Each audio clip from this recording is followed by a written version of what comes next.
नमस्ते भाई, good evening. कैसे हैं आप लोग? मुकेश, अंकित, अमित, राजू, संजीत, विकल्प, प्रिंस, शिल्पा, कैसा महसूस कर रहे हैं? Very good. देखिए, हम लोग परसेंटेज के मिसलेनियस क्वेश्चंस कर रहे हैं। और अगर आपने परसेंटेज अच्छे से पढ़ा है तो इन सवालों में कोई दिक्कत नहीं होगी। ये बताइए मेरे दोस्तों, अगला सवाल, सवाल नंबर 15। करुणा और अनीता ने 434 और 336 मार्क्स लेके एग्जामिनेशन में, अगर करुणा के 62% मार्क्स आए हैं तो आपसे पूछा अदिति के कितने परसेंट मार्क्स आए हैं। सवाल ये है, करुणा के नंबर आए हैं 434, अदिति के 336। अब करुणा के जो हैं 62%, करुणा के नंबर 434 आए। सवाल में 434 मार्क्स जो हैं वो 62% के बराबर है 62% के। आप बोलोगे जी सर बिल्कुल सही। क्लियर है? तो आपसे पूछा अदिति के जो नंबर आए 336, ये कितने परसेंट के बराबर हैं? तो आप बताओ मेरे दोस्तों, 31 से जा रहा है, दोनों तरफ जानी चाहिए। 31 से कम 31 मेरे दोस्तों कितना बचेगा यहां से? 31 से कम 31 कितना बचेगा? तो आपका जवाब होगा सर 12 बचेगा। 31 चौका 124, तो 14 का मतलब हो जाएगा 2%। तो 14 नंबर 2% के बराबर है। क्लियर है? तो आप मुझे बताइए 336 नंबर कितने के बराबर है? तो आप बताओ कितने गुना है? 14 दूनी 28 है भाई, और 5 14 चौका 56, 24 गुना। ये भी 24 गुना हो जाना चाहिए 48%। यानी कि अदिति के जो नंबर 336 आए हैं वो 48%, और यही इसका आंसर हो जाएगा। बिल्कुल सरल सवाल है।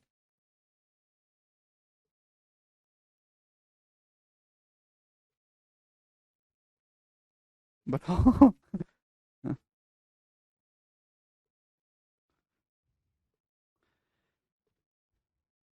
करवाओ भाई। 48% of total marks is required to pass examination and 80% to get a first class with distinction. A student scored 817 marks and failed by 47 marks. How many marks should he secure to get first class with distinction? बहुत ही सरल सवाल है। हम्म। 48% चाहिए पास होने के लिए, जबकि first class के लिए चाहिए 80%।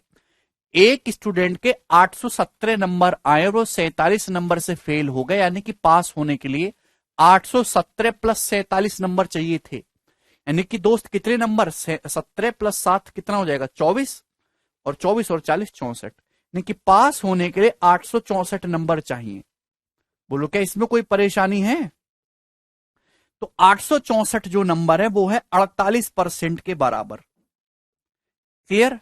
48% की वैल्यू 864 है। आपसे पूछा है फर्स्ट डिवीजन लाने के लिए मेरे दोस्तों, फर्स्ट क्लास लाने के लिए कितने नंबर चाहिए? 817 नंबर लाके 47 से फेल हो रहा है, तो पास होने के लिए 817 प्लस 47 चाहिए, 864 नंबर। क्योंकि पासिंग परसेंटेज है 48, तो दिस शुड बी सेम। 48% की वैल्यू दी है और आपसे 80% की वैल्यू पूछी है। बस इतना सा सवाल है मेरे दोस्तों। आप बोलोगे जी सर, तो भैया 6 से जरूर जाना चाहिए। तो 8% कितना आएगा भाई? 6 से जाएगा, 6 कम 6, और 6 चौक 24, 6 चौक 24, 144। 8% 144 है। 80% पूछा, बस एक zero चुपकानी, 1440।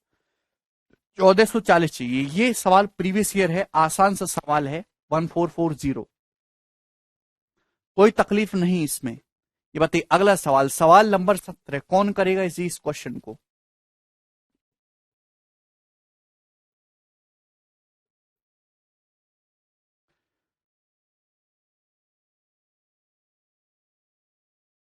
Option B. There are twice as many girls as boys in a class. 45% of girls and 30% of boys have submitted their consent for the outstation tour. 45% लड़कियों ने और 30% लड़कियों ने शहर के बाहर पर्यटन के लिए अपनी सहमति दी। तो कितने प्रतिशत विद्यार्थियों ने अपनी सहमति नहीं दी? बहुत ही सरल सवाल है, जैसे आपको पसंद आए वैसे कर लीजिए। भाई ये हो गया बॉयज, ये हो गया गर्ल्स। एक क्लास में लड़कों की तुलना में लड़कियों की संख्या दुगनी है, यानी कि बॉयज और गर्ल्स की संख्या का रेशियो 1:2 है। एक टूर जा रहा है जिसमें से 45% बॉयज ने और 30% गर्ल्स ने अपना कंसेंट दिया। तो कोई मुझे बताएगा कि ओवरऑल कितने परसेंट स्टूडेंट ने अपनी सहमति दी है? ओवरऑल कितने परसेंट स्टूडेंट ने अपनी सहमति दी? तो यहां बहुत आसान डाटा है, वेटेड एवरेज से निकल जाएगा। 45 से कम 45 और 30 दूनी 60, यानी कि 105% बटे 3। 105% हो गया ना मेरे दोस्तों। 45 से कम 45 और 60, 105% बटे 3, यानी कि 35% ओवरऑल स्टूडेंट ऐसे हैं जिन्होंने अपनी सहमति दी है। 35% राजी हैं जी टूर पे जाने के लिए, कोई दिक्कत नहीं वर्षा। तो आपसे पूछा कितने लोगों ने सहमति नहीं दी? हाँ? अच्छा उल्टा लिख दिया हमने। Okay okay okay. यदि 45% लड़के और 30% लड़के, 30% बॉयज एंड 45% गर्ल्स ये बाहर जाने के लिए राजी है, तो कितने परसेंट? 30 से कम 30 और मेरे दोस्तों 90 है। 120/3 आ जाएगा मेरे दोस्तों। 40%, 40% आ गया। 120/3 ओवरऑल 40% स्टूडेंट है जो टूर पे जाने के लिए राजी हैं। तो कितने परसेंट राजी नहीं हैं?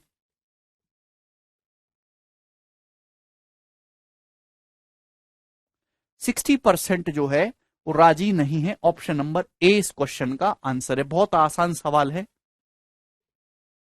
ठीक है भाई, वेरी इजी क्वेश्चन।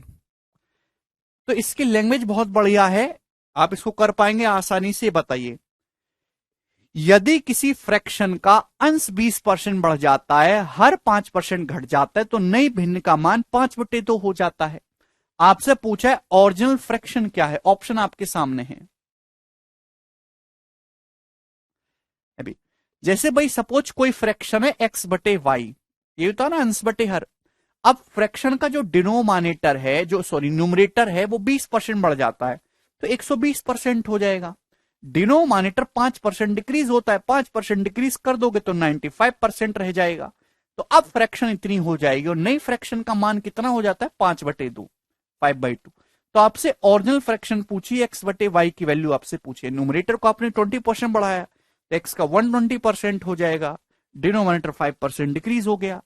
तो मेरे दोस्तों 5 से चला जाएगा मेरे दोस्त ये 24 और मेरे दोस्त ये 19, ये उधर चला जाएगा। 19×5 = 95 और 24 बटे में 24 दूनी 48।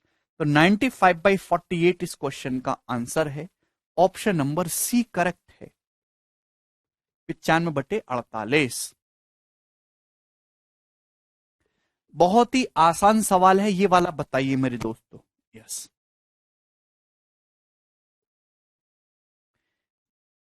ये है मेरे प्यारे भाई शानदार क्वेश्चन, शानदार पेपर का पूछा हुआ। By mistake, the reciprocal of a positive fraction got typed in place of itself, and thereby its value get reduced by 175/4%. What was the value of fraction? सबसे पहले ध्यान समझिएगा, गलती से किसी पॉजिटिव फ्रैक्शन की स्थान पे उसकी जगह उसका व्युत्क्रम टाइप हो जाता है। रेसिप्रोकल समझते हैं अभी? एक्स का रेसिप्रोकल का मतलब होता है 1/x। एग्जाम्पल के लिए मैं आपसे कहूं 7/3 का रेसिप्रोकल कितना होगा? तो 3/7 होगा रेसिप्रोकल, है ना? तो एक फ्रैक्शन की जगह आपने उसका रेसिप्रोकल टाइप कर दिया गलती से, तो इसकी वजह से फ्रैक्शन की वैल्यू कितनी कम होगी? 175/4% कम हो गई। तो आपसे पूछा फ्रैक्शन का मान, तो आप ये कह सकते हैं कि फ्रैक्शन को रेसिप्रोकल करने पर फ्रैक्शन का मान घट रहा है। तो जो ओरिजिनल फ्रैक्शन होगी वो 1 से बड़ी होनी चाहिए। ये आंसर नहीं हो सकता, ये आंसर नहीं हो सकता, ये आंसर नहीं हो सकता। इस सवाल का केवल एक ही आंसर हो सकता है, 4/3। सेवा समाप्त। फिर गलती करने लग रहे हैं आप लोग। अरे कोई फ्रैक्शन 4/3 है, 1 से बड़ी, जब उसका उल्टा करोगे तभी तो 1 से रेसिप्रोकल करने पर 1 से छोटी हो जाएगी, तभी तो कम होगी फ्रैक्शन। अब आप 1/2 लोगे, 1/2 को उल्टा करोगे तो 2 हो जाएगा, बढ़ जाएगा। ये घट थोड़ा ना रहा है, सवाल के अकॉर्डिंग फ्रैक्शन रेसिप्रोकल होने पर घट रही है, ठीक है भाई। ये 3/4 का उल्टा करोगे 4/3, फ्रैक्शन तो बढ़ जाएगी। सवाल को पढ़िए, सॉल्यूशन में कुछ नहीं है अभी। 1/4 का उल्टा करोगे मेरे दोस्तों तो फ्रैक्शन बढ़ जाएगी 4। क्वेश्चन के अकॉर्डिंग किसी फ्रैक्शन की जगह जब हम उसका रेसिप्रोकल करते हैं तो फ्रैक्शन 175/4% घट जाती है। क्लियर है? तो 4/3 को उल्टा करोगे उसी केस में घट रहा है, बाकी केस में तो बढ़ रहा है। ये आंसर पॉसिबल ही नहीं है। अरे बात समझ में आ गई।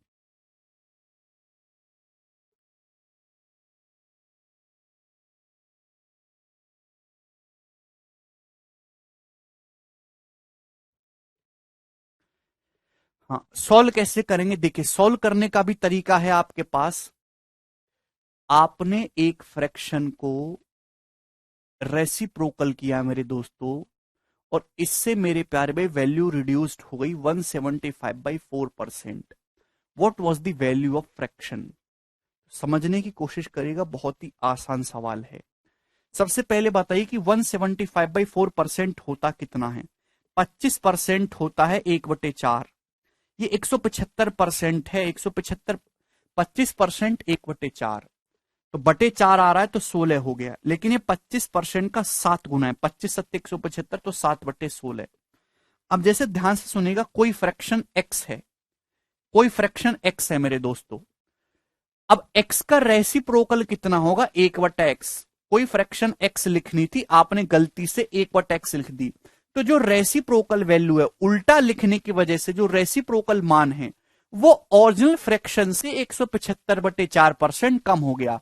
अगर ओरिजिनल फ्रैक्शन एक्स है, एक्स को 7/16 कम करोगे मेरे दोस्तों, अगर ओरिजिनल फ्रैक्शन एक्स को 7/16 कम करोगे, तो एक्स की वैल्यू कितनी रह जाएगी? 9/16 गुना रह जाएगी। यानी कि जो रेसिप्रोकल वैल्यू है फ्रैक्शन एक्स की, वो ओरिजिनल फ्रैक्शन से 7/16 कम करनी है, तो ओरिजिनल फ्रैक्शन का 9/16। क्लियर है? आप बोलोगे जी सर। तो यहां से मेरे दोस्तों एक्स एक उधर पहुंच जाएगा, एक्स स्क्वायर बराबर आ जाएगा 16/9, इधर आ जाएगा। तो एक्स की वैल्यू आ जाएगी 4/3। ये मैंने आपको सॉल्व करके भी बता दिया, और ये बहुत ही आसान और शानदार सा सवाल था। नेक्स्ट ये बताइएगा जल्दी से। सवाल इस प्रकार से, एक आदमी अपनी इनकम का 20% बचा रहा है। यदि उसकी इनकम 38% बढ़ती है, खर्चा 60% बढ़ता है, तो आपसे पूछा है कि उसकी सेविंग में कितने परसेंटेज की वृद्धि या कमी होगी। ये सवाल है, बहुत ही शानदार क्वेश्चन है।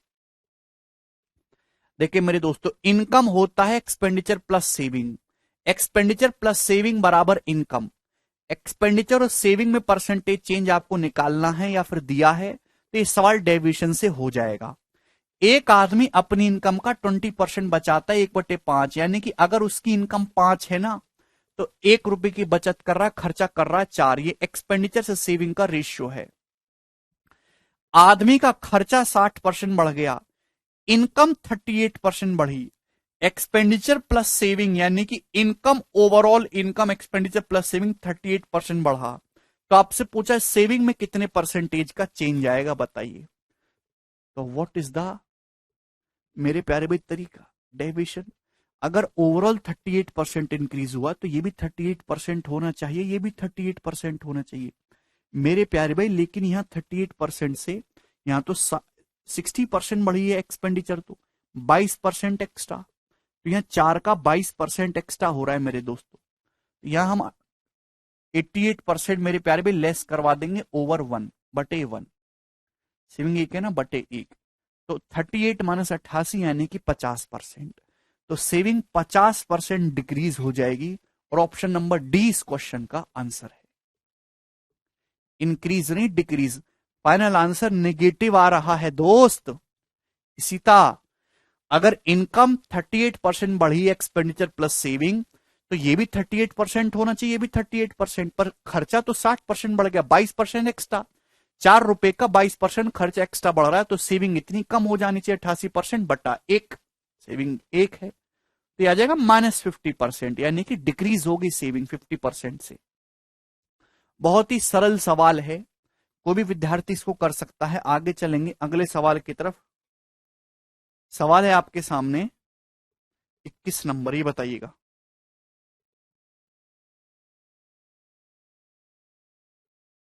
कमेंट क्यों नहीं चल रहे?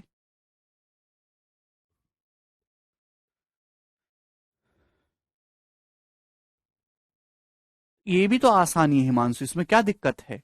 100 मान के भी कर सकते हैं।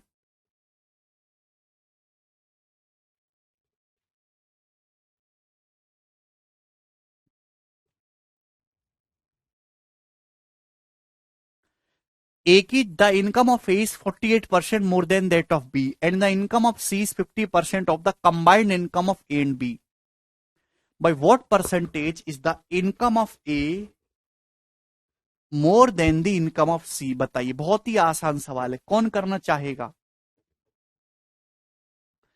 मेरे प्यारे भाई, ये है A और ये है B और ये है C।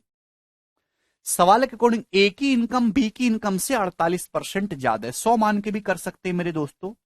ए की इनकम बी से 48% ज्यादा है। अगर बी की इनकम 100 है तो ए की इनकम 48% ज्यादा है, 148 है, ए की इनकम 148। आप बोलोगे जी सर बिल्कुल सही। सी की जो इनकम है वो ए और बी की कंबाइंड इनकम का 50% है। भाई ए और बी की कंबाइंड इनकम कितनी होगी? 248। अब सी की जो इनकम है 248 का 50% यानी कि 248 का आधा 124। तो सी की इनकम है 124।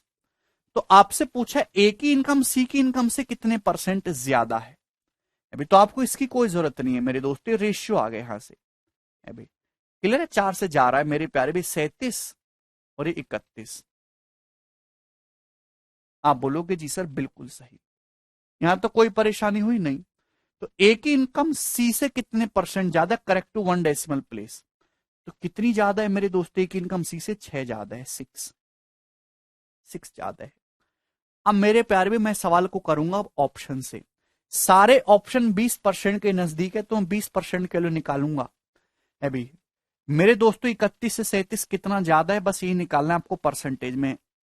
31 का 20% कितना आएगा? 6.2। ये तो 6 है, यानी कि आंसर 20% से हल्का सा कम आना चाहिए, हल्का सा कम आना चाहिए। अभी 1% तो 0.31 हो जाएगा, 1% कम नहीं होगा। 20% से हल्का सा कम, एक ही ऑप्शन है ए, 19.4% ये आंसर हो जाएगा। 31 अगर 100% की वैल्यू है तो 20% होगा 6.2। ये 6 इंक्रीज हो रहा है, यानी कि 20% से हल्का सा कम, एक ही ऑप्शन है 19.4%।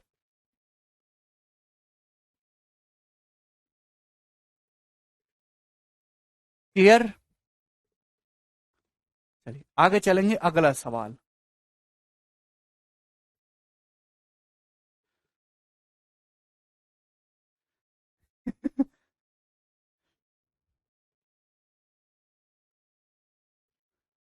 नेक्स्ट, एक टेस्ट मैच में एक batsman score 30% of his total run by hitting 6। एक खिलाड़ी ने बैट्समैन में 30% रन तो छह छह छक्के मार के बनाए। 25% टोटल रन जो है वो उसने बाउंड्री हिट करके बनाई है, एक बाउंड्री 4 रन की है। And rest by hitting single and double, बाकी उसने सिंगल और डबल लिए हैं।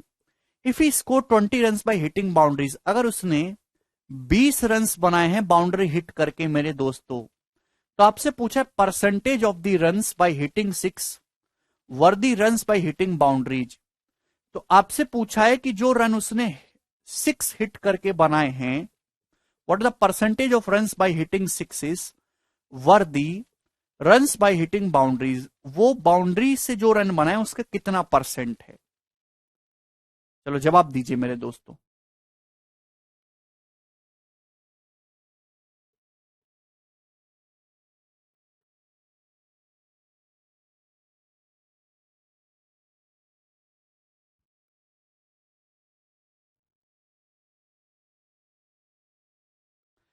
सवाल केवल आपको कंफ्यूज करने के लिए दिया है। एक्चुअली इस सवाल में कुछ है ही नहीं, केवल परिभाषा आपको लैंग्वेज की समझनी है। एक टेस्ट मैच ने एक बल्लेबाज ने अपने कुल रनों का 30% बनाया है उसने छक्के मार मार के, और कुल रनों का 25% बनाया उसने बाउंड्री क्रॉस करके, यानी कि चौके लगा लगा के। सवाल में यही पूछा है, छक्के लगाकर बनाए गए रनों का कितना प्रतिशत चौके लगाकर बनाया गया था। अभी what percentage of runs by hitting 6 were the runs by hitting boundaries. ठीक है भाई,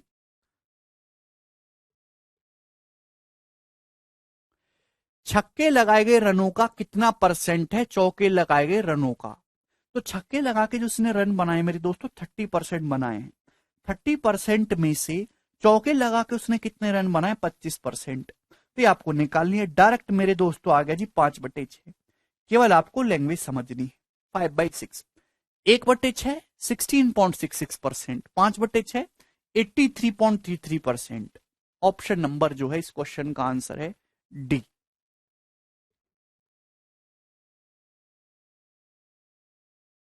बहुत ही सरल सवाल, आसान सी लैंग्वेज इस सवाल की, हर कोई विद्यार्थी इसको कर सकता है। तो यहां पे मेरे दोस्तों डाटा की कोई जरूरत नहीं है रन निकालने की, क्योंकि जो रनों का रेशियो होगा वही रनों के परसेंटेज का भी रेशियो होगा। ठीक है ना? ओके, आगे चलेंगे अगले सवाल की तरफ। ये बताइएगा ध्यान से, कौन करेगा जी इस क्वेश्चन को?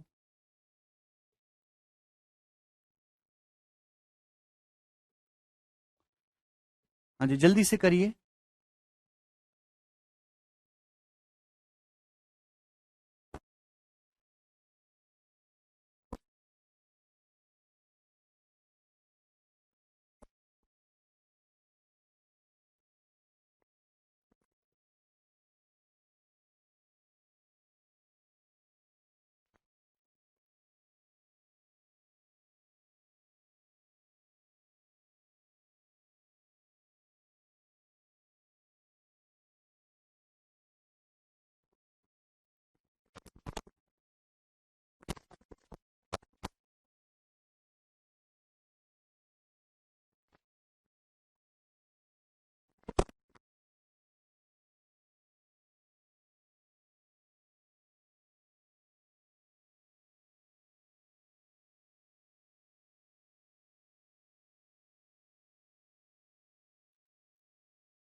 बताइए जी।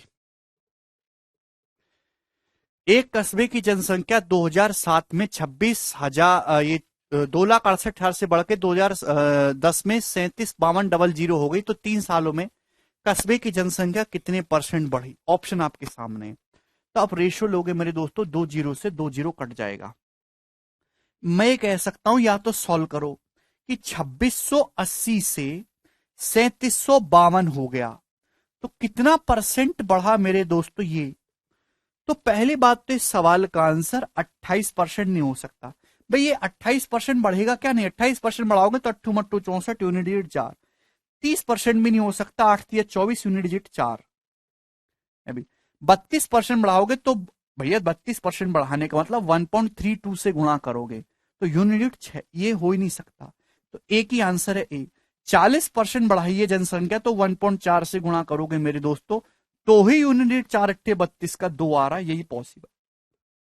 तो ऐसे सवाल को आप ऑप्शन से करेंगे वही बेस्ट है।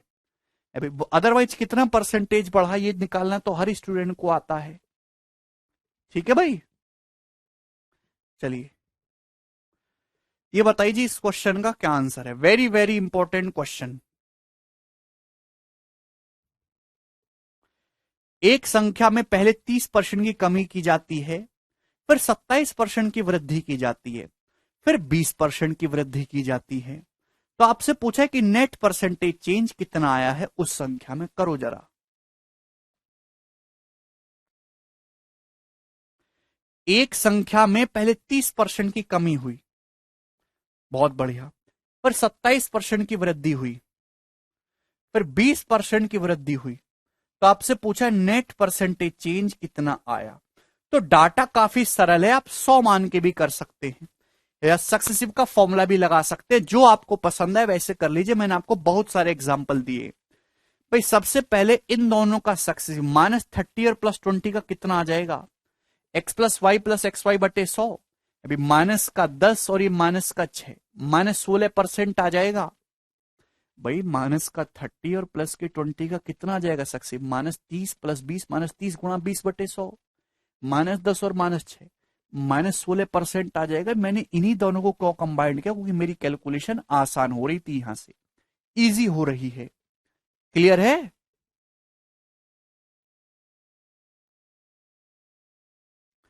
तो 27% और 16% का सक्सेसिव भी 27 - 16 तो 11 हो गया, -27 गुणा 16/100, 27 गुणा 16/100। अब 27 गुणा 16 करेंगे तो 480 से 48 कम आएगा, 432/100, 4.32। ये आ जाएगा मेरे दोस्तों। आप बोलोगे जी सर परसेंट, ये आएगा ना 27 और -16 का। 27 - 16 11 हो जाएगा, -27 गुणा 16/100 तो 4.32। तो अप्रोक्स आएगा मेरे दोस्तों। तो पॉजिटिव आ रहा है तो डिक्रीज वाले ऑप्शन तो है नहीं। और ये अप्रोक्स में 4% तो नहीं आ रहा है, 7% आ रहा है, लगभग 7% इंक्रीज। 11 - 4 7। तो काफी सरलता से आपने सवाल कर दिया। ऐसे अगर आप प्रीवियस सर के क्वेश्चन देखोगे तो आपको कम से भी कम 20-25 सवाल मिल जाएंगे डिफरेंट डिफरेंट डाटा के।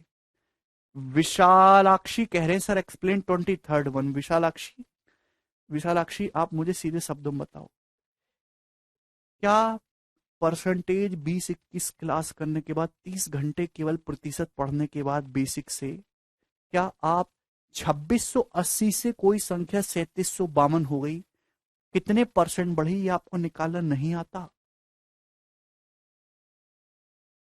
अगर ये अब भी आप नहीं सीखे तो आप सरकारी नौकरी की तैयारी छोड़ दीजिए, ठीक है ना।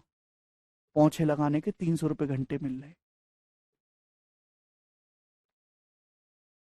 गला कहीं की। तो शर्म इन्होंने बेच खाई है यार, शर्म भी नहीं आती है पूछने में। अगला सवाल करो 25 नंबर।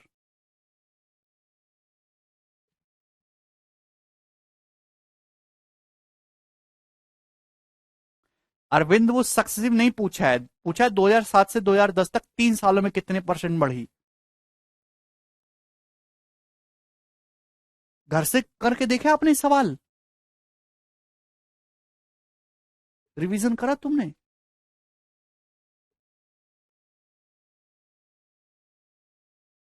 कैसे विद्यार्थी हो यार, पता नहीं। आपको परसेंटेज बढ़ाना, कितने परसेंट बढ़ाई चेक करना तक नहीं आता। यूनिट डिजिट से विशालाक्षी, यूनिट डिजिट से।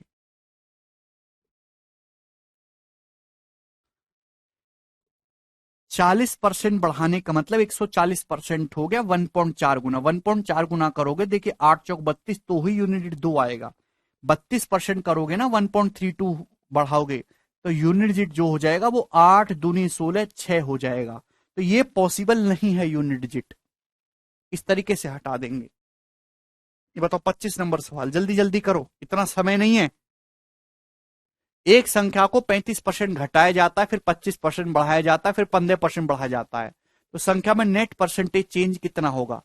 एक संख्या को आपने 35% बढ़ाया, घटाया, फिर 25% बढ़ाया, और फिर 15% बढ़ाया, नेट कितना होगा?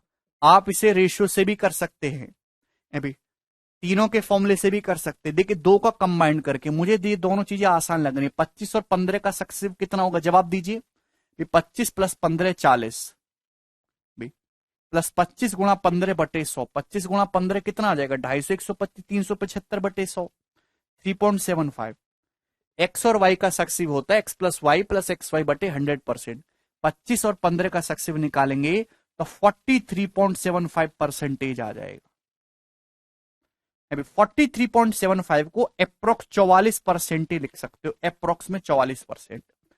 25 और 15 का सक्सेसिव क्लियर है, क्योंकि ऑप्शन ना काफी दूर दूर है।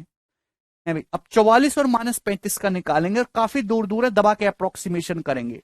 भाई x+y+44 -35 9, और -44 × 35/100। देखिए अगर 44 की 30 में भी गुणा करी जाए तो 1320 होता है, तो अगर 35 में गुणा करेंगे तो 1500, यानी कि 9 - 15 डिक्रीज होगा मेरे दोस्तों अप्रोक्स 7% के आसपास।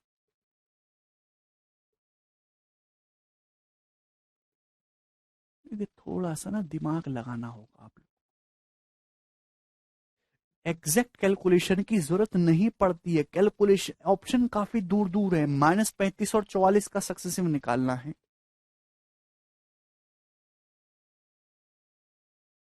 ठीक है भाई। तो 44 -35 तो 9 हो गया, और 44 × 35 कितना हो जाएगा? अगर 44 की 30 में भी गुणा करिए 1320 है भाई। और और ये 200, लगभग 1500 हो गया। अंधाधुंध मार लो, 1500 बटे 100 यानी कि 15, यानी कि अप्रोक्स 6-7% डिक्रीज हो रहा है, और एक ही ऑप्शन दिखाई दे रहा है, बी।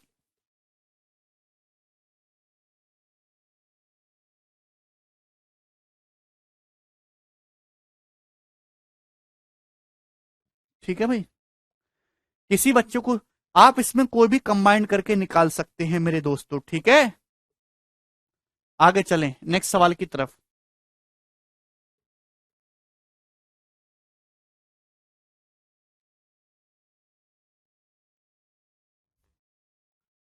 सवाल आपके सामने आएगा अगला,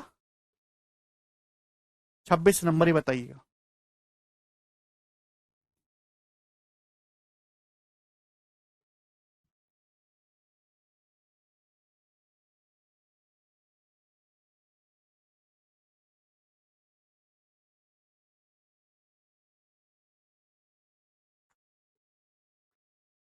प्रदीप 25 और 15 का सक्सेसिव निकाला इफेक्टिवली।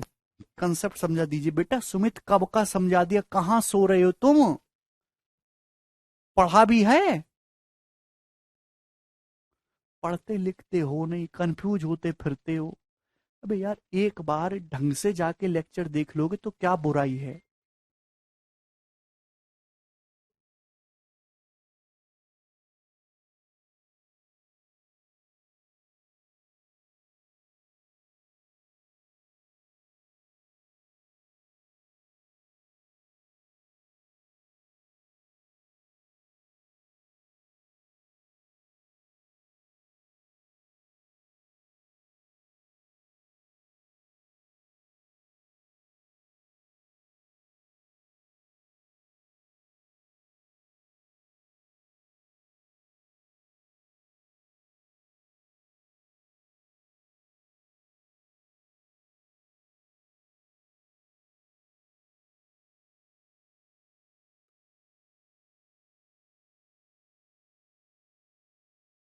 यदि नोटबुक्स की कीमत 15% बढ़ती है तो उस धनराशि से कितनी नोटबुक्स खरीदी जा सकती हैं जो 253 नोटबुक्स खरीदने के लिए पर्याप्त थी। बहुत बेहतरीन सवाल है, लैंग्वेज इसकी बहुत प्यारी है। नोटबुक्स की कीमत 15% बढ़ जाते तो उस सेम पैसे में कितनी नोटबुक खरीदी जा सकती हैं जिसमें आप 253 नोटबुक खरीद सकते थे। सभी को पता है कि एक्सपेंडिचर बराबर होता है प्राइस गुणा कंजम्पशन।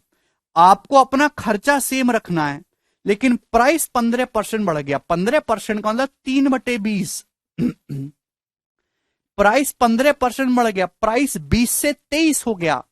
अगर प्राइस 20 से 23 हो गया मेरे दोस्तों, तो कंजम्पशन रिवर्स रेशियो में चेंज हो जाएगा, 23:20। नहीं कि पहले अगर 23 किताबें आ रही थी, 23 नोटबुक, तो आज केवल 20 ही आएंगी। पहले कितनी नोटबुक खरीद पा रहे थे, 253। 23 की वैल्यू 253, कितने गुना, 23 से कम थे, 11 गुना है। तो अब कितनी नोटबुक मिलेंगे मेरे दोस्तों, ये भी 11 गुना हो जाएगा, 220। तो सेम पैसा खर्च करके आज आपको केवल 220 नोटबुक्स मिलेंगी, और पहले आपको उस प्राइस में 253 मिल जा रही थी। एक सरल सवाल है, डायरेक्ट लैंग्वेज इसकी अच्छी है। आगे करेंगे अगले क्वेश्चन की तरफ। सवाल है आपके सामने 27 नंबर, ये बताइएगा।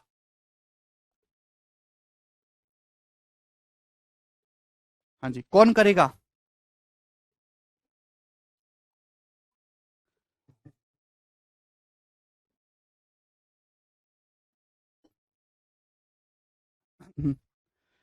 एक गांव की जनसंख्या हर साल 6.25% बढ़ती है। यदि गांव की प्रेजेंट पॉपुलेशन 4046 है, तो आपसे पूछा 2 साल पहले इसकी जनसंख्या कितनी थी। आप मुझे बताइए, 6.25% की फ्रैक्शन वैल्यू होती है 1/16।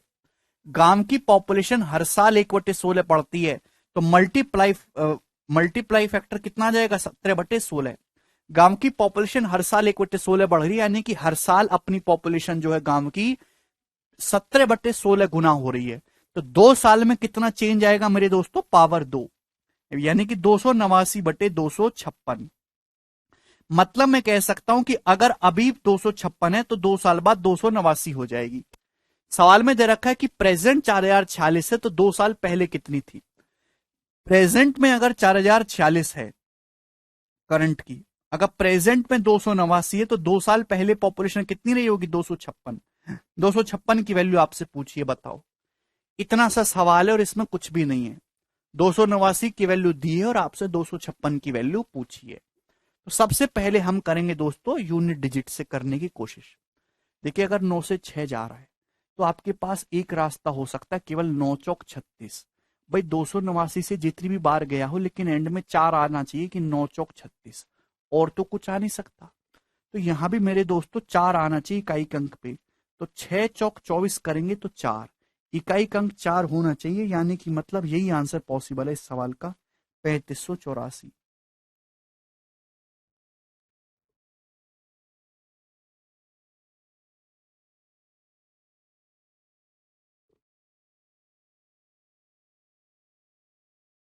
बताइए। ये यूनिट डिजिट बहुत ही इंपॉर्टेंट रोल प्ले करता है कैलकुलेशन में। देखिए 289 से कितनी भी बार जाए, मैं 6 पे देखूंगा। 9 से 6 पे जाने के लिए ये कितनी भी बार जाए यूनिट डिजिट 4 ही होगा। 9 चौक 36 ही जाएगा, एंड में 4 ही आएगा, तभी 6 आ सकता है। ठीक है भाई, यहां पर भी मेरे दोस्तों एंड में 4 आना चाहिए, तो 6 चौक 24 आंसर जो भी आएगा उसका यूनिट डिजिट 4 होगा। एक ही आंसर है, अदरवाइज आप भाग कर लेंगे। ठीक है जी, अगला सवाल बनाइएगा। 28 नंबर ये बताओ जी। ओके, अब करिए दोस्त।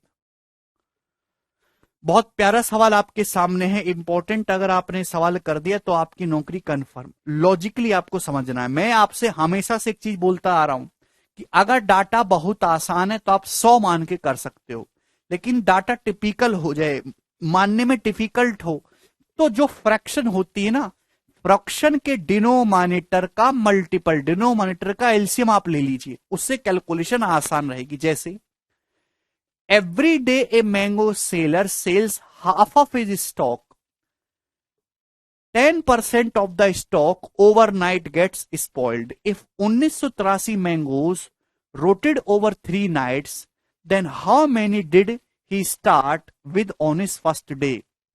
सवाल की पहले लैंग्वेज समझने की कोशिश करते हैं। प्रत्येक दिन एक आम विक्रेता अपने स्टॉक का आधा हिस्सा बेचता है। भाई दिन में वो ठेला लगाता है तो वो अपने स्टॉक का आधा हिस्सा बेच देता है। रात में जितना उसके पास स्टॉक है, स्टॉक का 10% खराब हो जाता है। रात में स्टॉक का 10% खराब हो जाता है। यदि 3 रातों में कुल 1983 आम खराब हुए हैं, तो आपसे पूछा है बताइए शुरुआत में उस आदमी के पास कितने आम थे। तो आपको फोकस किस पे करना है? आपको फोकस करना है 3 रातों में खराब हुए आमों पे। अब ध्यान सुनिएगा, एक तरीका आएगा आपके दिमाग में, एक्स मान के। एक्स मान के करोगे तो भैया पहले आधे आम बेचो, फिर 10% और कम करो, फिर आधे आम बेचो, फिर 10% और कम करो मेरे दोस्तों। तो मेरे प्यारे भाई, इससे आपकी कैलकुलेशन बहुत बढ़ेगी। एक्स मान के तो करना ही नहीं। फिर हमने सीखा कि यार 100 मान के कर लेते। 100 मान के करोगे तो फिर भी प्रॉब्लम होगी। एक्चुअली आपको इस सवाल में करना क्या, आपको दिन में आधे स्टॉक बेच देना है, आधा है भी, फिर अगले दिन आधा बेचोगे, अगले दिन आधा बेचोगे। फिर रात को 10% स्टॉक चढ़ेगा, सड़ जाएगा। पहली रात को 1/10, दूसरी रात को 1/10 खराब होगा, तीसरी रात को 10% 1/10 खराब होगा। तो मेरे प्यारे भाई ध्यान से समझने की कोशिश करेगा कैलकुलेशन। मुझे एक ऐसा नंबर एज्यूम करना चाहिए जिसका आधा बटे 1/2, 1/2, 1/2 आसानी से किया जा सके, बटे 10, बटे 10, बटे 10 आसानी से किया जा सके। यानी कि मुझे मेरे प्यारे दोस्तों इन सब का मल्टीपल, मुझे इन सब का मल्टीपल एज्यूम करना होगा, यानी कि 8 और ये जो है 1000, 8000। मतलब मैंने ये मान लिया मेरे प्यारे भाई कि माना शुरुआत में उसके पास 8000 यूनिट आम थे, 8000 यूनिट। बताओ क्या इसमें किसी स्टूडेंट को कोई डाउट है? 1000 नहीं हिमांशु, मुझे एक ऐसा नंबर चाहिए जिसका 1/2, 1/2, 1/2 आसानी से किया जा सके। आधा स्टॉक बेच रहा है और फिर रात में 10%, 1/10, 1/10, 1/10 सड़ाना है। तो यानी कि मुझे इन सब का मल्टीपल, मैंने मान लिया भाई कितना आ रहा है, 8000। इससे आपकी चाहे 100 मानो, चाहे 1000 मानो, चाहे एक्स मानो, सबसे कैलकुलेशन बढ़ेगी, लेकिन अगर ये मानोगे तो आपकी कैलकुलेशन कम से कम होगी। मैंने मान लिया कि शुरुआत में 8000 आम थे स्टॉक में, 8000। हुआ क्या, 8000 स्टॉक है, मार्केट में गया बेचने, दिन में आधे आम बेच दिए 4000। मैं, मेरे शब्दों को सुनना, 8000 थे, 4000 आम बेच दिए, बचे कितने, 4000। 4000 आम लेके घर पे आया, रात को 10% सड़ गए। 4000 में से 10% सड़ गए, बचे कितने आम, 3600। 4000 में से 10% सड़ गए, 400 आम सड़ गए, 400 आम खराब हो गए, 400। बचे कितने, अब 3600। बचे 3600। अब 3600 लेके फिर से मार्केट में गया, आधे आम बेच दिए, 1800 आम बेच दिए। 1800 बेच दिए, 1800 बच गए। रात को 1800 का, 1800 आम थे, 1800 का 10%, 180 आम सड़ गए, बचे कितने, 1620। 1800 में से 180 आम सड़ जाएंगे, 180 घटाओगे तो बचेंगे कितने, 1620 आम बचे। अब 1620 आम लेके मार्केट में गया, आधे बेच दिए, 810। 810 बेच दिए और 810 बचेंगे। रात को 810 का 10%, 810 का 10%, 81 आम सड़ गए, 81। तो आप मुझे बताइए 3 रातों में टोटल कितने आम सड़े हैं, एक, 8 8 16 का 6 हासिल, एक 4 और एक 5 और एक 6, 661 यूनिट आम 3 रातों में स्पॉइल हो गए। बेटा सुमन, मेरे शब्दों को गौर से पढ़ो, सवाल की लैंग्वेज को पढ़ो पहले, फिर मेरे बात को सुनो। भाई जैसे एक आदमी के पास 8000 आम थे, वो अपने स्टॉक का आधा बेच देता, 8000 में से आधे बेच देगा, बचेंगे 4000। रात को घर पे आया, 4000 बचे हैं। 4000 का 10% आम सड़ गए, रात्रि में 10% खराब हो जाता है। 4000 का 10% होता है 400, 400 आम सड़ गए। बचे अब कितने, 3600। 3600 आम लेके मार्केट में जाएगा, आधे बेच देगा, 1800, बचेंगे 1800। अब 1800 का 10%, 180 आम सड़ गए, बचे अब कितने, 1620। फिर 1620 में से आधे बेच दिए, 810, आधे बच गए, 810। 810 का रात को 10% सड़ गए, 81। तो 3 रातों में टोटल कितने आम स्पॉइल हो गए, 661 यूनिट आम स्पॉइल हो गए। और क्वेश्चन के अकॉर्डिंग आम खराब कितने हुए, 1983। तो 661 की वैल्यू सवाल में 1983 दे रखी है। हर कोई बच्चा कह सकता है कि सर साफ साफ 3 गुना है, 3 टाइम्स है। आप बोलोगे जी सर, ये इंपॉर्टेंट तरीका है, इससे ना तो कोई फ्रैक्शन में गया, ना आपकी कोई कैलकुलेशन बढ़ी, एक की वैल्यू 3 आ गई। तो मेरे प्यारे भी शुरुआत में 8000 यूनिट आम माने थे, वो भी कितने हो जाएंगे, 3 गुना, 24,000। तो इनिशियली 24,000 आम थे विक्रेता के पास। ऑप्शन नंबर 20 क्वेश्चन का आंसर है। इससे आसान तरीका इस सवाल को करने का नहीं हो सकता। आगे चलेंगे एक और सवाल की तरफ। सवाल आपके सामने आएगा भैया जी, कौन सा आएगा, 29 नंबर, ये बताइए क्या है।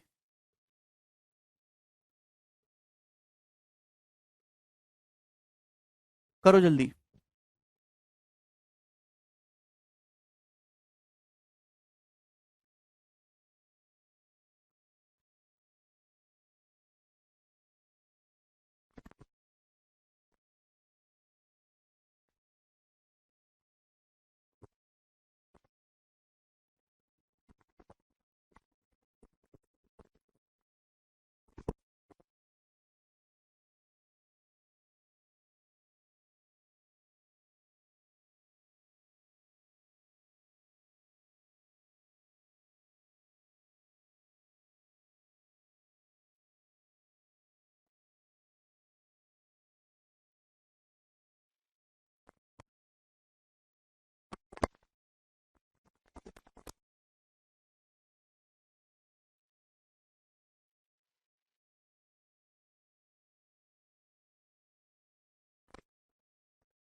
सर ये तो हम पहले भी बता सकते थे, 8000 मैंगोज हैं उसके, तो सर 3 नाइट में उसके पास 24 सारी होंगे। अब सुखदेव तुम बिल्कुल गधा आदमी हो, एकदम गधा जिसे बोलते हैं ना। Raju's factory kept increasing its output by the same percentage every year. Find the percentage if it is known that his output is doubled after 2 years. सवाल में पूछा, ये बोला गया है कि राजू की जो फैक्ट्री का जो प्रोडक्शन है, जो आउटपुट है, वो हर साल सेम प्रतिशत से बढ़ता है। आप बताइए कि किस प्रतिशत से बढ़ रहा है राजू का प्रोडक्शन अगर 2 साल में प्रोडक्शन डबल हो गया। तो this is a successive question. अभी प्रोडक्शन डबल हो गया मतलब राजू की फैक्ट्री आज 1 रुपए का प्रोडक्शन कर रही है, तो 2 साल बाद 2 रुपए का करेगी, डबल हो गया। अभी ये 2 साल का प्रोडक्शन रेशियो, अगर आज 1 रुपए की कमाई हो रही है तो 2 साल बाद 2 रुपए की कमाई होगी। 2 साल में हुआ मेरे दोस्तों। ये 2 साल का मल्टीप्लाइंग फैक्टर है। तो 1 साल का मल्टीप्लाइंग फैक्टर क्या होगा, इसका अंडर रूट लेना होगा, अंडर रूट। अभी यानी कि 1 का अंडर रूट तो 1 आ जाएगा, 2 का आ जाएगा √2। यानी कि 1 साल में मेरे दोस्तों प्रोडक्शन 1 से बढ़ के √2 हो गया। तो बढ़ा कितना है, √2 -1 इंक्रीज हुआ, √2 -1 इंक्रीज हुआ ओवर 1/1 लिखने की जरूरत नहीं है, इंटू 100%। तो ये आ जाएगा √2 -1 इंटू 100% से बढ़ रहा है मेरे दोस्तों ईच ईयर। क्लियर है? अबे भाई राजू की फैक्ट्री का प्रोडक्शन हर साल जो है वो सेम परसेंटेज से बढ़ रहा है अभी, और 2 साल में डबल हो गया। मतलब अगर आज 1 रुपए का प्रोडक्शन है तो 1 साल में √2 गुना होगा भाई, तो हो जाएगा √2 1 साल में। फिर अगले साल फिर से √2 गुना होगा। सक्सेसिव का मतलब मल्टीप्लाइंग फैक्टर से गुणा होता। √2 का √2 गुना करोगे तभी तो 2 आएगा।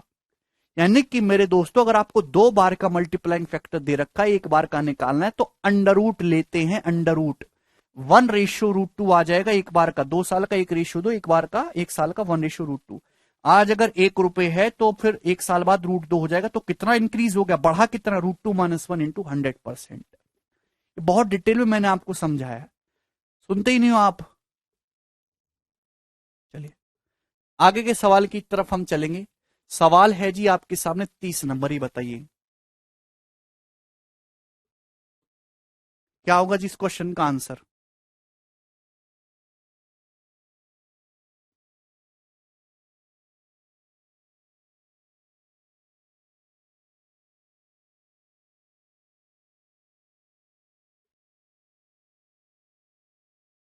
नीरज ये बताइएगा, पानी जब बर्फ में बदलता है तो इसका वॉल्यूम 9% बढ़ जाता है। यदि बर्फ पानी में बदलेगा तो आयतन में होने वाले प्रतिशत की कमी ज्ञात करें। बहुत बेहतरीन सवाल। जब वाटर आइस में बदलता है मेरे दोस्तों, वाटर जब आइस में बदलता है तो वॉल्यूम 9% बढ़ जाता है। यानी कि वाटर का अगर वॉल्यूम 100 है तो आइस का वॉल्यूम हो जाएगा 109। अभी बोला कि ये आइस जब पिघल के वाटर बनेगी तो वॉल्यूम कितना परसेंट डिक्रीज होगा, तो 109 से 100 हो जाएगा, तो वॉल्यूम 9 घटेगा बट 109 इंटू 100%। आप बोलोगे जी सर, तो 900 बटे 109 आएगा मेरे दोस्तों, 8 बार जाएगा ये। अभी 8 सही 28 बटे 109% इस क्वेश्चन का आंसर है, ए ऑप्शन। सरल सवाल है मेरे दोस्तों, इसकी लैंग्वेज भी आसान है। आगे की तरफ हम लोग चलेंगे। सवाल आपके सामने आ रहा है भैया जी 31 नंबर, ये बताइएगा।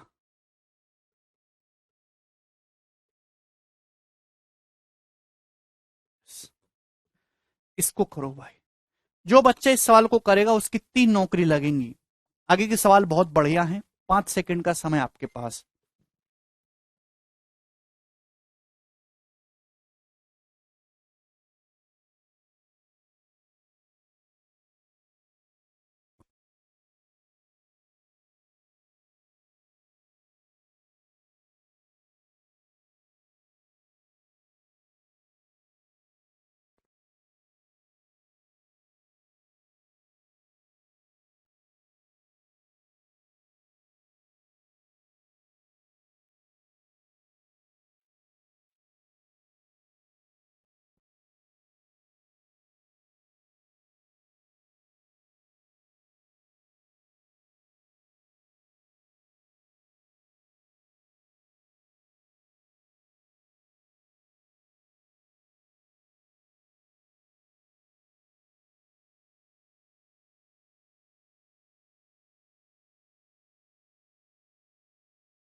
इसी पार्टी में केवल विवाहित जोड़ों को बुलाया गया, आप जैसे लोग इनवाइटेड नहीं हैं, ठीक है ना।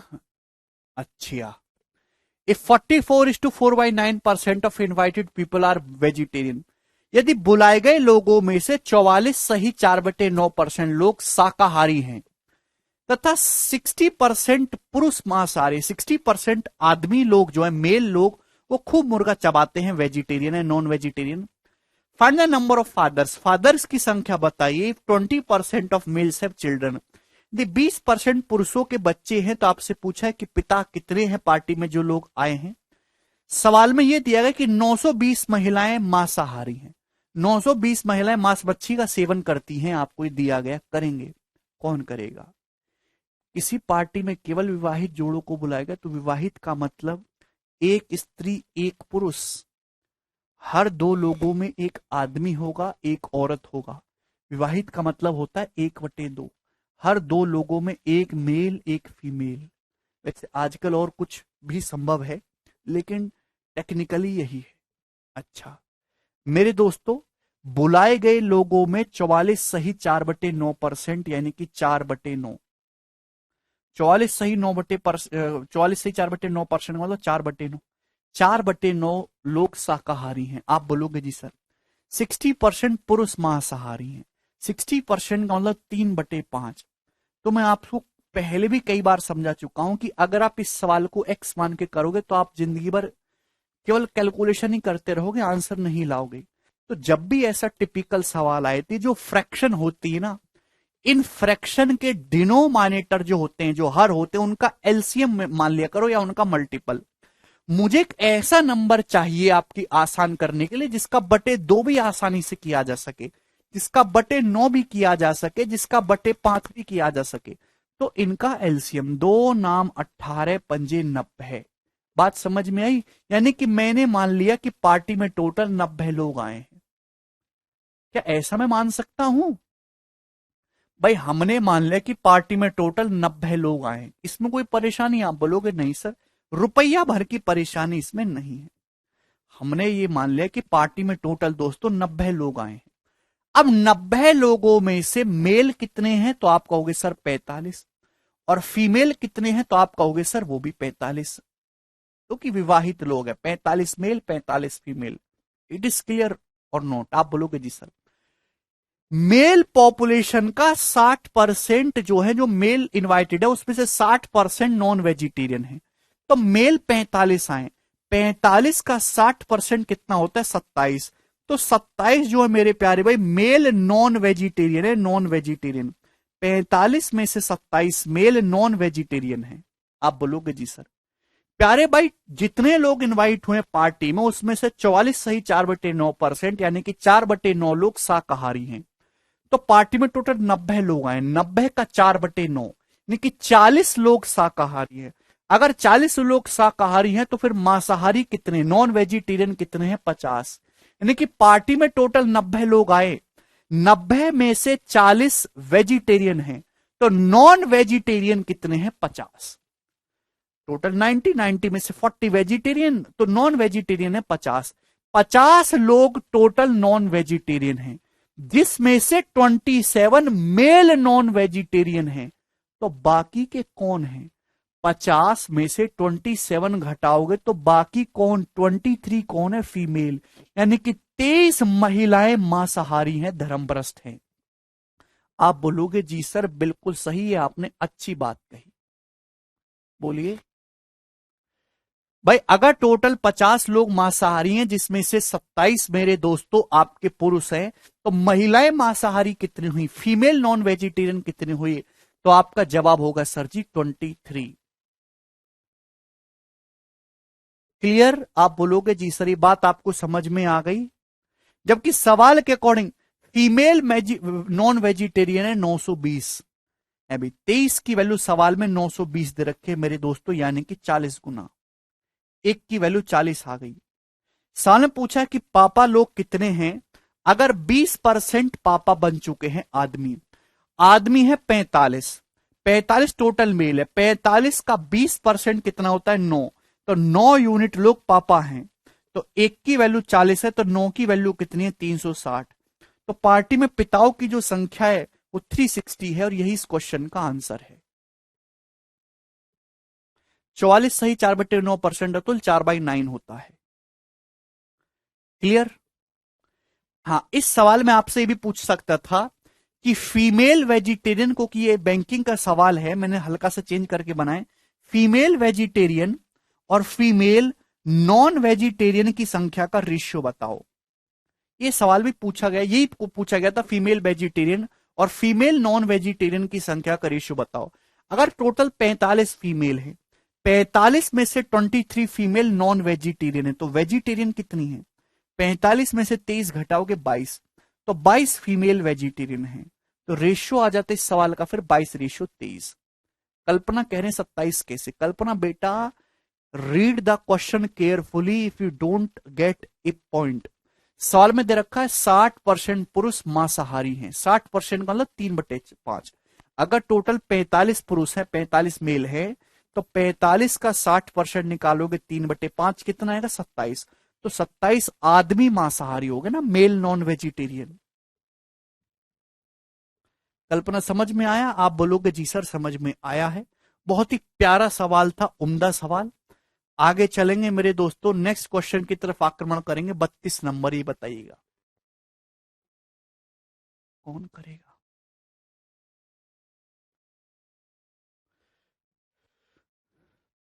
सर यू आर वेजिटेरियन और non vegetarian? Amit, I am pure vegetarian.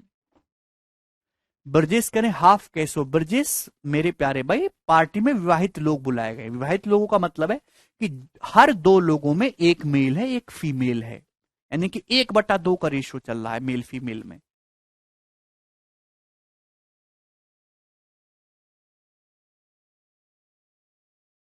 वर्षा जब सक्सेसिव हो रहा है तो लेंगे न, वरना नहीं लेंगे।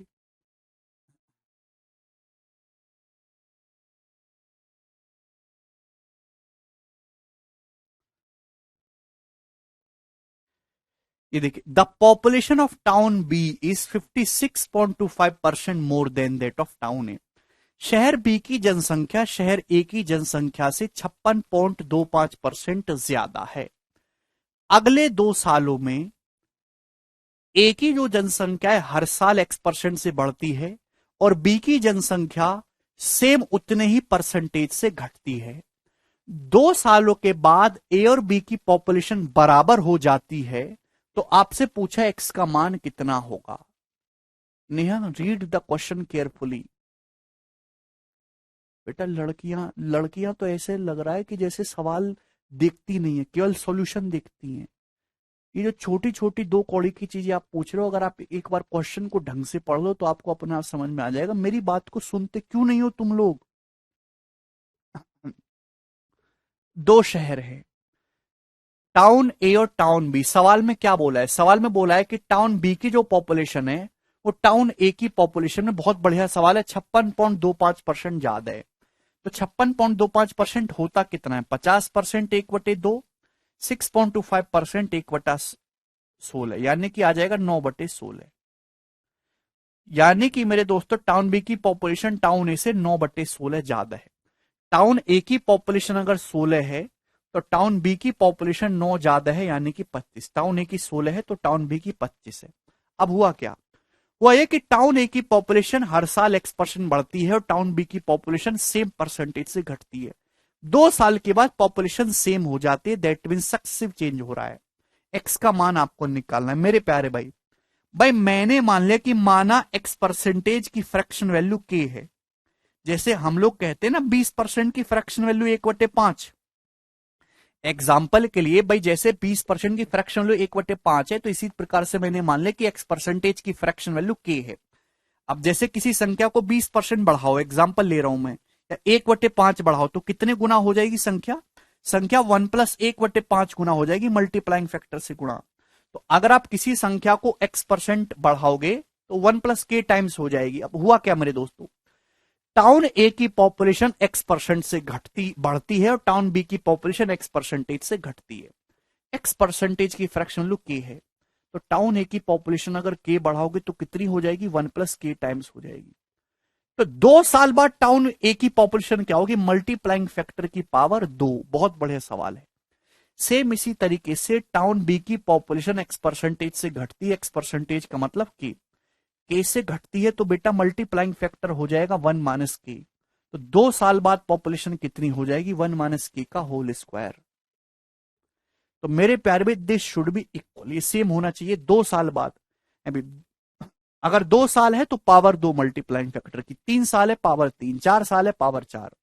तो टाउन ए की पॉपुलेशन हर साल एक्स परसेंटेज बढ़ती है, टाउन बी की है सेम परसेंटेज से घटती है। 2 साल बाद पॉपुलेशन सेम है तो मल्टीप्लाइंग फैक्टर की पावर 2 होगा, हमने सेम कर दिया। अंडर रूट लेंगे मेरे प्यारे भी दोनों तरफ से, तो 4 × 1 + के बराबर 5 × 1 - के। बहुत अच्छा सवाल है और कम से कम लिख के मैं आपको सॉल्यूशन इसका दूंगा। इसे -5 के आएगा, यहां से 4 के आएगा तो ये 9 के हो जाएगा, और बराबर 5 - 4 1। तो के की वैल्यू आ गई मेरे दोस्तों 1/9।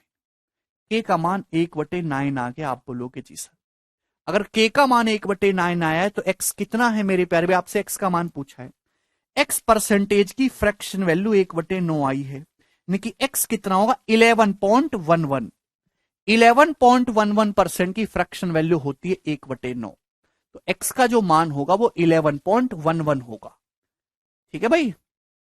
तो मैंने बार बार एक्स परसेंटेज लिख के जो है डाटा अपना जो है ना पेन खराब किया ना अपना समय खराब किया। ठीक है, तो आप इस तरीके से आसानी से कर सकते हो। 11.11% फ्रैक्शन वैल्यू इज 1/9। सरल सवाल है, आपको मजा आया होगा इस सवाल करके। एक और प्रश्न करने की कोशिश करिएगा जी इस टाइप का। सारे सवाल बहुत अच्छे हैं, 33 नंबर करेंगे।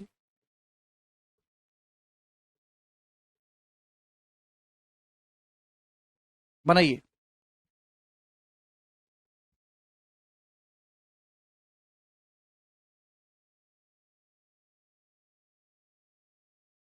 56.25% एक बार बता दें, 56.25% को लेकर 50% प्लस 6.25%। अजय 50% 1/2, 6.25% 1/16।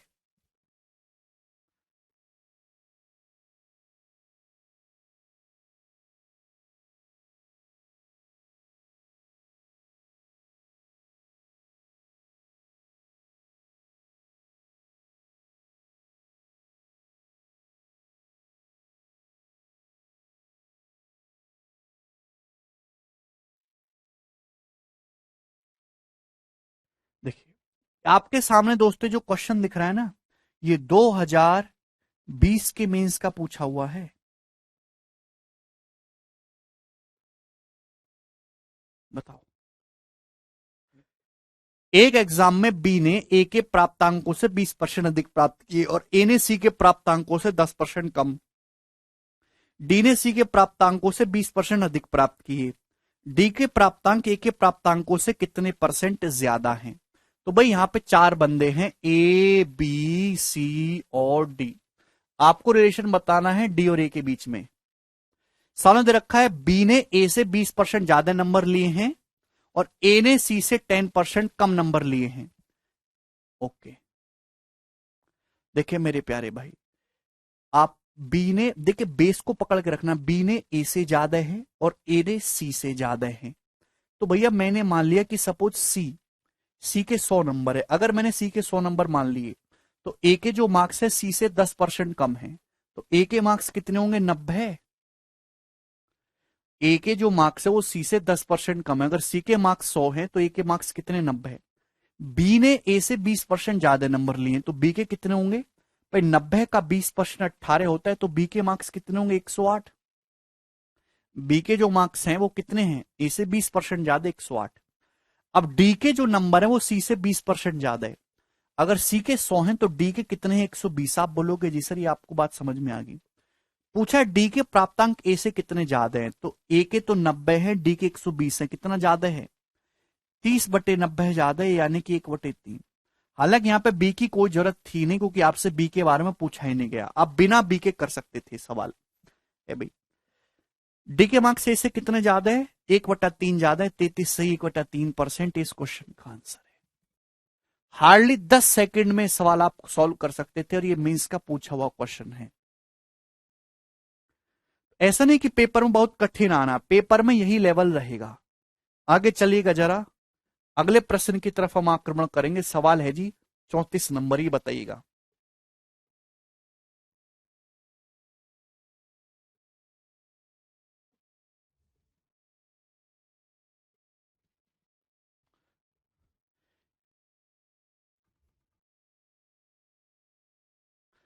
एक सौ 40 सवालों वाले के एग्जाम में एक स्टूडेंट ने 80 सवाल में से 70% सही कर लिए। तो आपसे पूछा परीक्षा में 60% अंक लाने के लिए उसे बाकी सवालों में से कितने परसेंट प्रश्नों के सही उत्तर देने होंगे। करिए। आप इसको वैसे भी कर सकते हो मेरे दोस्तों, डेविएशन से भी कर सकते हो, जैसे आपको पसंद आए। 140 सवालों का एक एग्जाम है, एक स्टूडेंट ने 80 में से 70% ठीक कर दिए। 80 उसने अटेम्प्ट करें तो 80 का 70%, 56 तो उसके सही हो गए। आप बोलोगे जी सर, उसे नंबर 80 60% लाने हैं। 60% लाने के लिए 140 का 60%, 84 ठीक करने होंगे। 84, 140 का क्वेश्चन का पेपर है तो 60% नंबर लाने, तो 84 सही करने होंगे। अभी तक उसने 56 ही सही किए हैं, तो उसे 28 क्वेश्चन और सही करने मेरे दोस्तों। कितने में से? 140 में से 80 तो पहले ही अटेम्प्ट कर लिए, तो बचे कितने? 60 सवाल। तो बचे 60 सवालों में से उसे 28 क्वेश्चन सही करने होंगे। ये आ जाएगा कि नहीं? डायरेक्ट बोलो ना।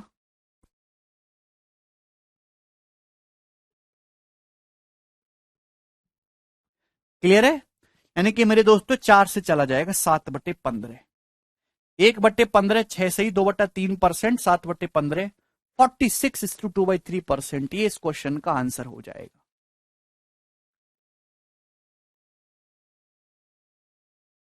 बताओ बच्चे।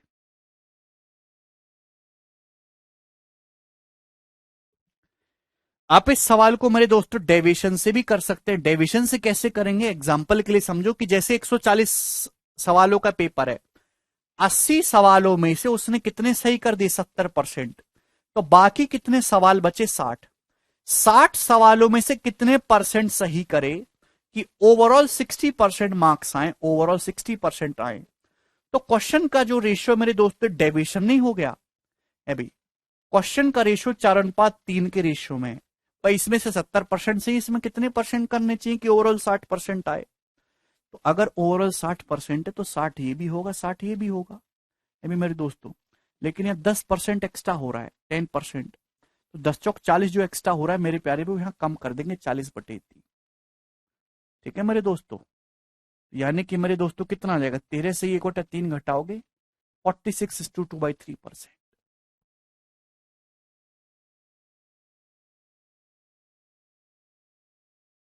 लैंग्वेज अगर ढंग से पढ़ो तो कोई भी सवाल आसानी से किया जा सकता है।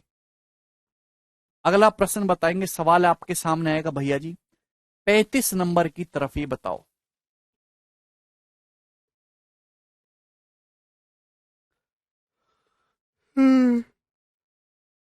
कौन करेगा? हो जाएगा विकास।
A crate of fruit contains 1 spoiled fruit for every 25 fruit.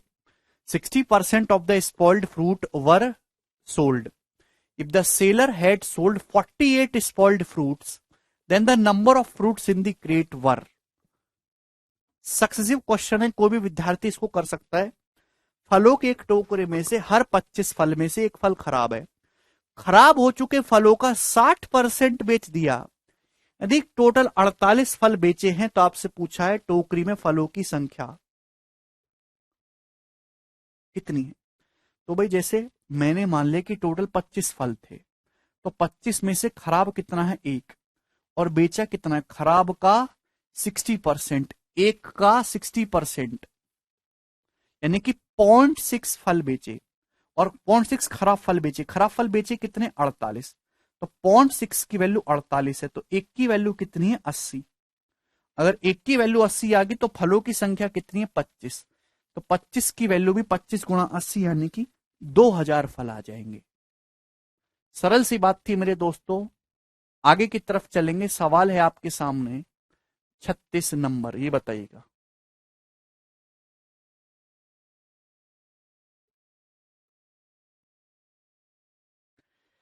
भाई एक दुकानदार के पास एक निश्चित संख्या में सेब हैं, जिसमें से 10% सेब सड़े हुए पाए गए.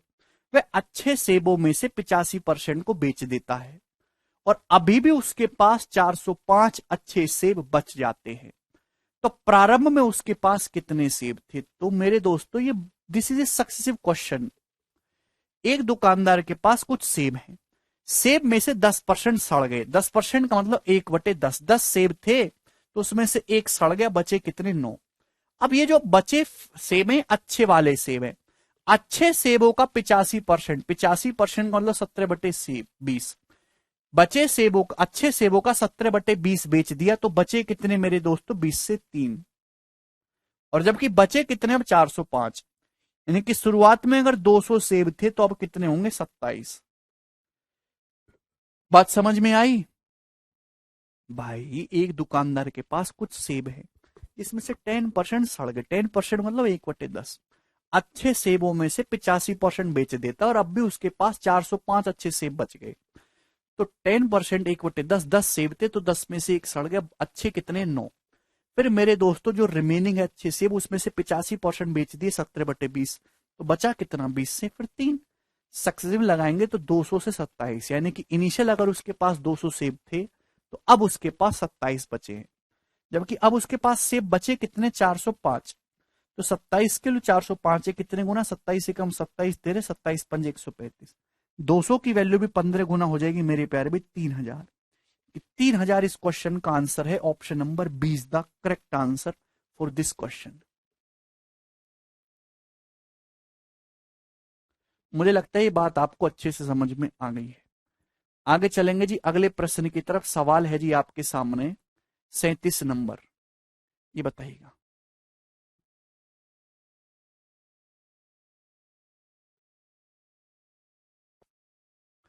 कौन बच्चा ऐसा है जो इस सवाल करेगा, इसकी लैंग्वेज जिस बच्चे ने पकड़ ली उसकी नौकरी कंफर्म.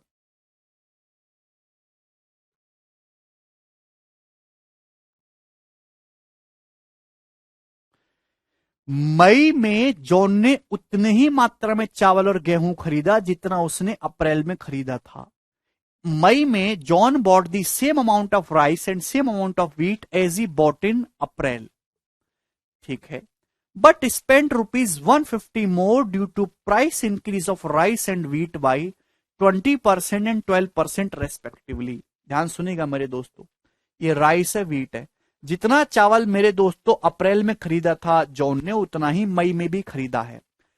तो क्वांटिटी सेम खरीदी है, लेकिन चावल का जो प्राइस है 20% बढ़ गया, गेहूं का प्राइस 12% बढ़ गया, इससे उसे ₹150 अधिक खर्च करने पड़े.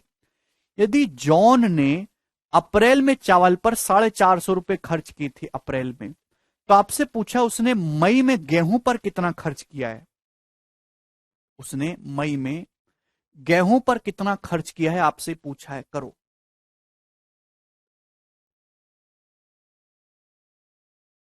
जवाब दीजिए.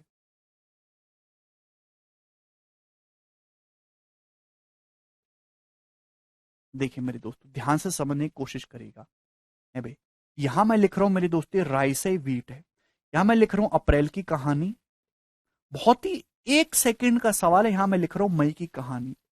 प्यार से समझने की कोशिश करिएगा। जितना गेहूं और चावल उसने अप्रैल में खरीदा उतना ही मई में खरीदा है, लेकिन चावल का प्राइस 20% बढ़ गया, गेहूं का 12%।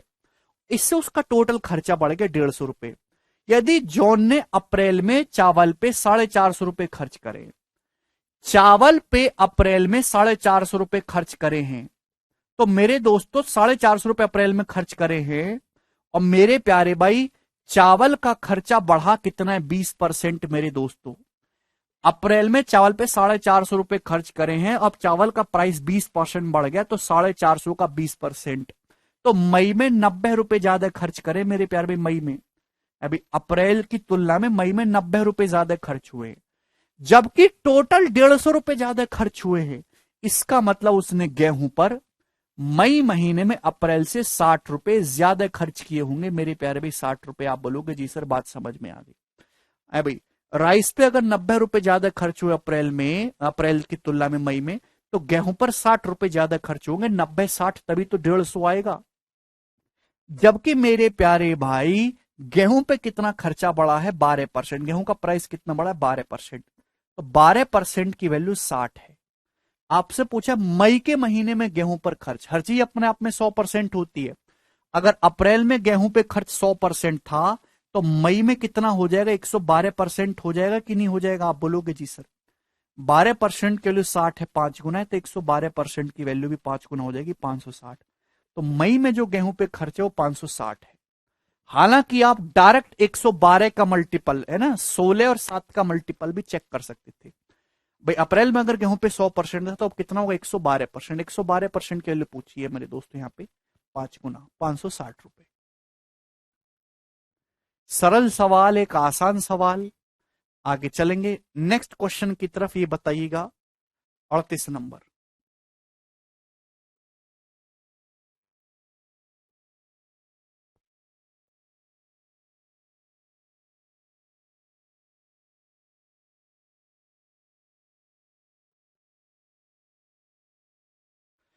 तीन चार बार लैंग्वेज पढ़ेंगे, आपको अपने आप समझ में आ जाएगा जी सवाल क्या है।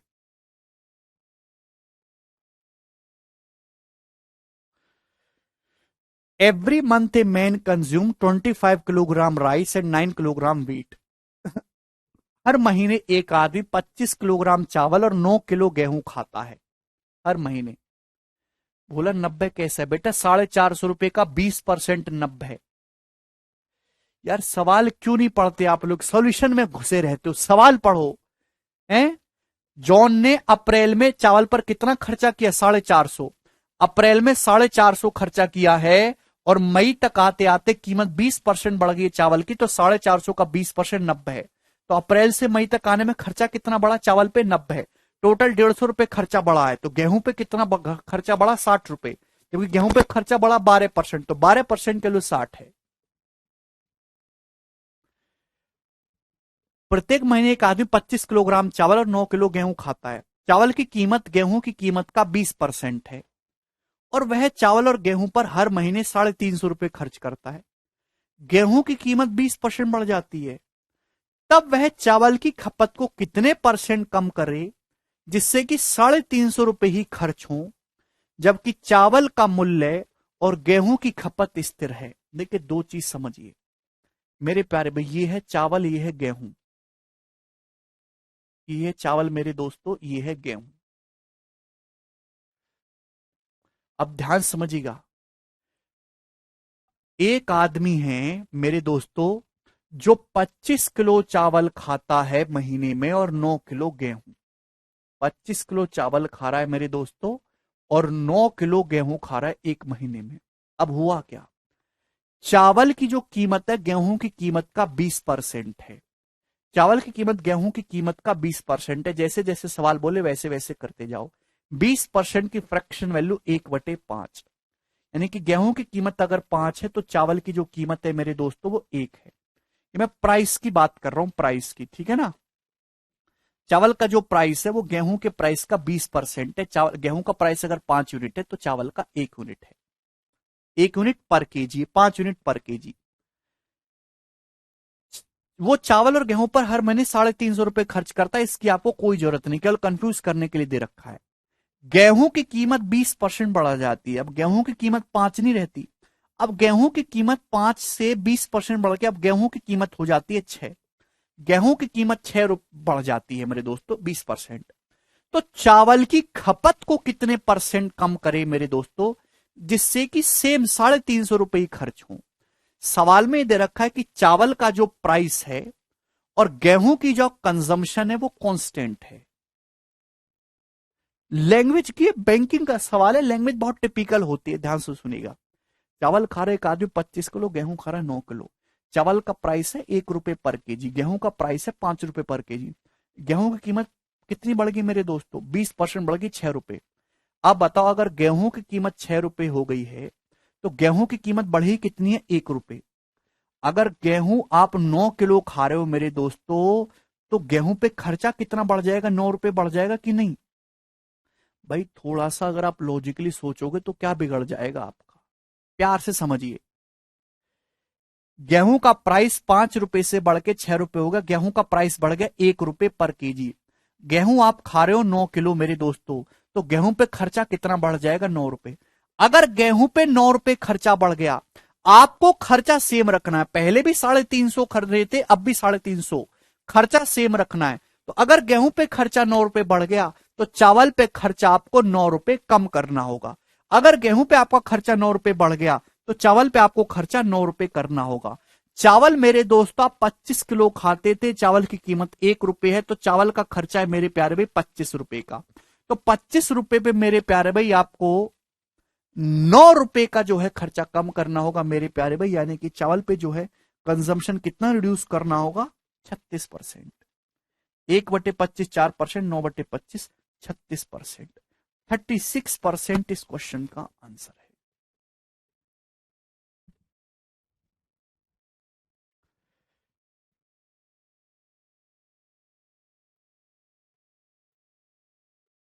B option. गेहूं पे खर्चा का 9 रुपए बढ़ रहा है तो चावल का खर्चा 9 रुपए कम करना होगा। 9 रुपए मतलब चावल का कंजम्पशन 9 किलो कम करना होगा, 1 किलो चावल 1 रुपए का है, तो 25 किलो चावल में से 9 किलो चावल का कंजम्पशन कम करोगे, यानी कि 36%। Very very interesting language of this question. आगे चलेंगे अगले सवाल की तरफ। सवाल आपके सामने आएगा 39। दो क्वेश्चन और करेंगे भाई, ये मेरा फेवरेट सवाल है इस शीट का। मुझे बताइए इस क्वेश्चन का क्या आंसर है, बहुत अच्छी लैंग्वेज बनाई है। नहीं आया तो आप लैंग्वेज पढ़ो 15-20 बार।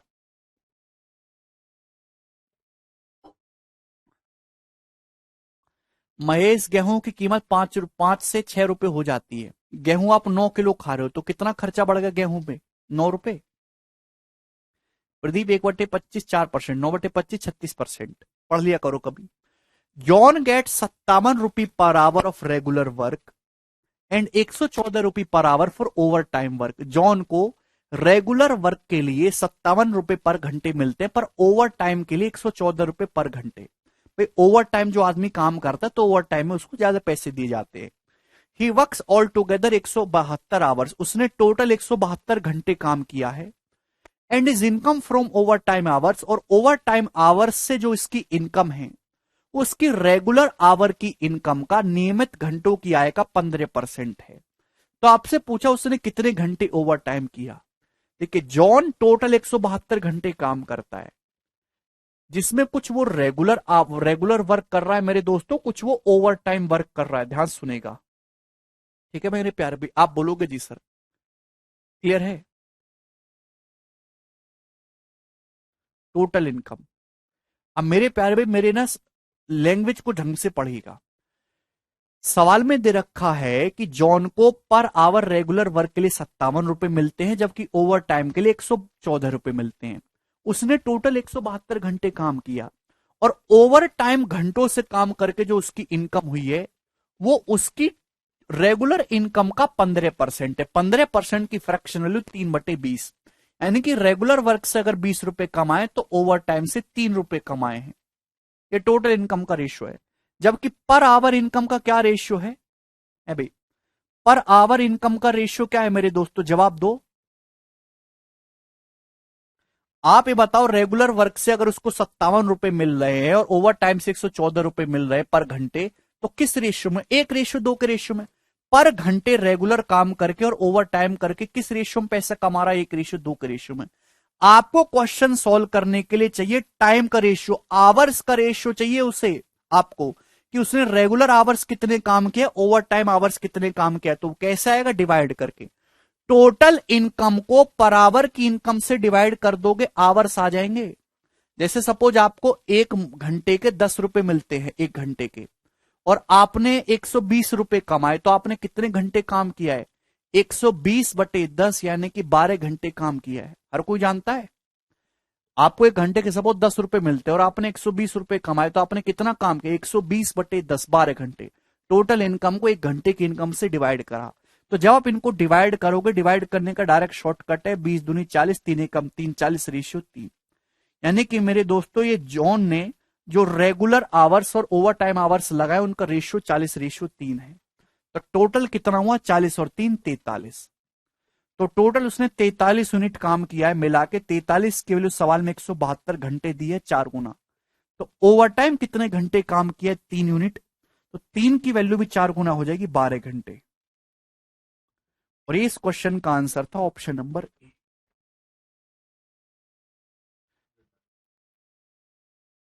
ठीक है भाई, चलिए। तो आज हम इतना ही छोड़ते हैं मेरे दोस्तों, और बाकी हम कल करेंगे